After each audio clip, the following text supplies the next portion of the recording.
So if you're feeling like your paintings aren't good and you feel like you failed mid-process, you made a mistake you can't come back from, or things aren't working and you're kind of confused as to why, I've written something for you and I think you'll find it useful.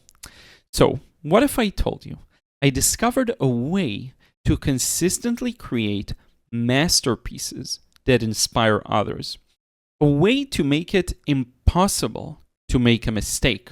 In simple terms, everything you paint turns to gold. That sounds interesting. Listen in. Okay, so I'll move on with the text I have here. The source of mistakes. So, where do mistakes come from? In my experience, and it's not just my experience, it's my students, it's hundreds and probably thousands of people's art that I looked at. Mistakes most often come from insecurity or lack of confidence. So basically, one is not confident in their intuition, in their experience and skills, and I might add in their instincts. And that lack of confidence leads to second guessing everything you do, right? Is this the right color scheme for my painting? Is this drawing accurate enough? Will this shape look realistic? Maybe you're looking at the details confused, like it should look like a car, but it looks like crap. Or, it should look like trees, but it looks weird. And so basically your lack of confidence is making you essentially hesitate and second guess every move that you make instead of simply creating. And this gives you a lot of opportunities to lose the plot, to lose track of what you're painting, to lose track of what you're trying to express in your paintings. And it gives you a lot of opportunities to make mistakes that feel final. And then you lose motivation to paint. You subconsciously kind of end up with a bad result and you quit, right? Or you make a conscious decision to stop working right there and then. So either you lose motivation, you half-ass it, pardon my French, and then you just end up with a bad result, or right there and then you stop the painting. Either way, the result is failure. It's what I would call as close as it gets to a failure, right? So here's what everyone misses. Things you perceive as mistakes are actually not mistakes. They're simply deviations from what you imagined a moment ago. Bear with me. You had this vision in mind for whatever it is you're painting in the moment at that time. And then what you see on paper deviates from that. And it's kind of like a slap in the face, right? You weren't expecting that. It can sometimes confuse you, it can catch you off guard, or it can disappoint you. Now, take a different person, an onlooker who has no idea what goes on in your head. Someone looking at your painting from the side. Someone watching my videos, right? Just looking at them. They don't know what your plan is.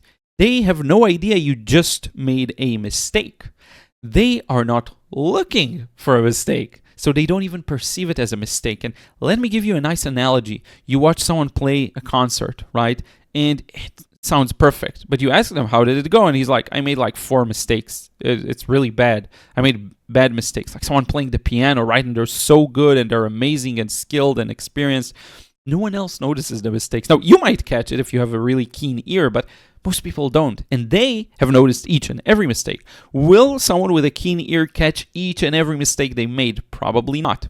Now, to the onlooker, what you just painted is a part of the process. They have no idea it's a mistake. So now, if we make the leap forward, imagine what would happen if you have had that same onlooker ability. You'd simply be able to see what you're putting on paper and experience it without that element of deviating from your vision. Every brush mark you make recontextualizes the whole thing and you perceive it as a new thing.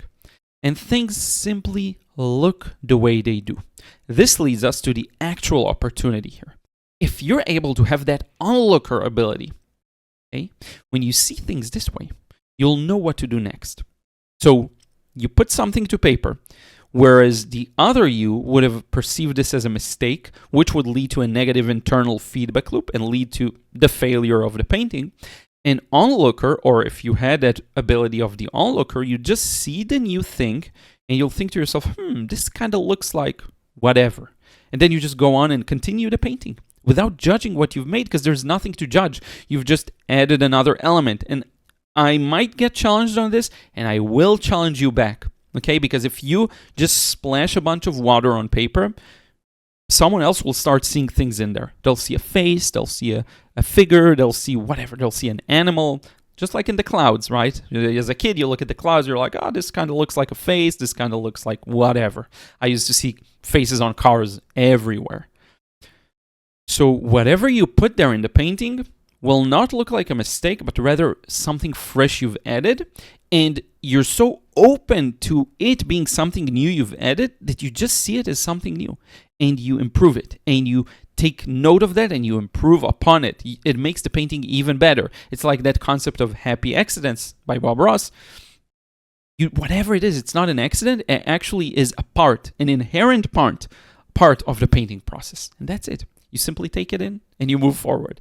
And this does lead to insanely good results. You can almost buy into yourself and go full all in on yourself. And I've had this in painting processes where I feel like I'm seeing the matrix. I know exactly what's going on. And even when I do something that leads to an unexpected result on paper, my mind immediately goes whoosh, whoosh, like, magic dodging bullets. And I'm like, yeah, this will be a fantastic whatever tree. This will be a fantastic bumper on the car. It just happens.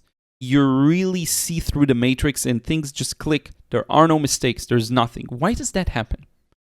Because when you have that onlooker ability, you're able to use all of your creative skills, all of your creative faculties to just push the painting in the direction you want. You're unaffected. You don't even feel disappointment or anything useless of that nature.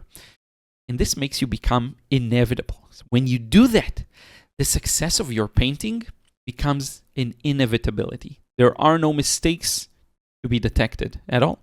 And when you're able to do this consistently with many paintings over a long period of time, that's when you build success as a painter. That's when you build a fantastic portfolio, fantastic collection of paintings that people want to buy, that people want to own. They desire your paintings. So go ahead and become inevitable.